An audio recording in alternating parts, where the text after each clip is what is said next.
Okay, here we go. Off the grid Christianity. This is a quick overview, a timeline.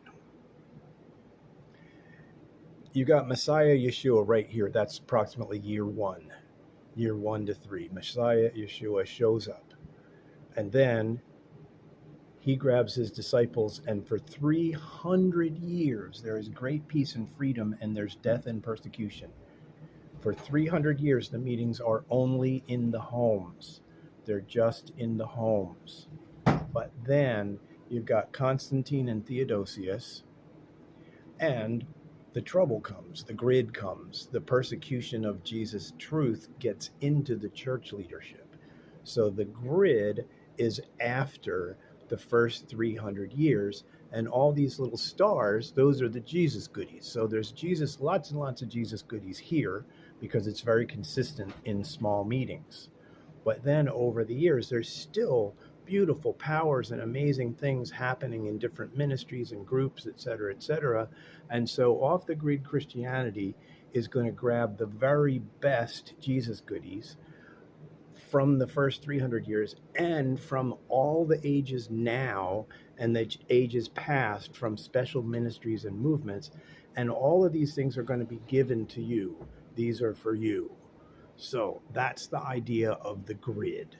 And before Yeshua, 300 years before Yeshua, you got Buddha. And then, 600 years before Yeshua, you got Buddha. And then 600 years after Yeshua, you've got Muhammad.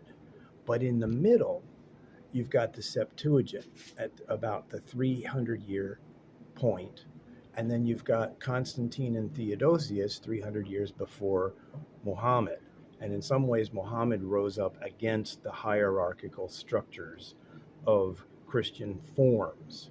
So one of the best pictures that nobody ever painted for me is that Abraham and Israel and Judah were before Buddha, but before them, there was an awareness of powers in the spirit realm and supernatural spirit powers that are given to kings to allow them to succeed and win, and scientists and artists and musicians.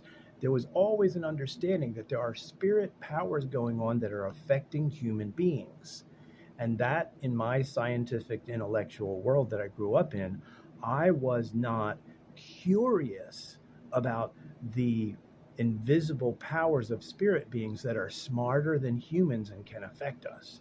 So here's the fun part. This little statement is funny and it's interesting.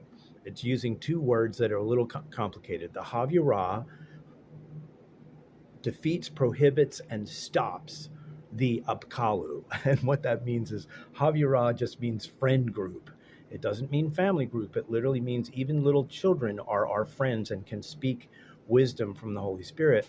And the Apkallu is just one word that basically is talking about the influence of evil spirit beings and principalities. That's principalities and powers and rulers, the sons of God, the fallen angels, the Anunnaki, the Watchers.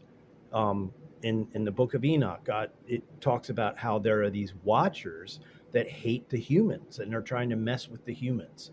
So when we are in our little friend group bundles and just being real with each other and real with Yeshua, who's an invisible friend and omnipresent, when we're in our local friend group looking out for one another, people that we know, that's actually how we defeat the most big troubling spirits.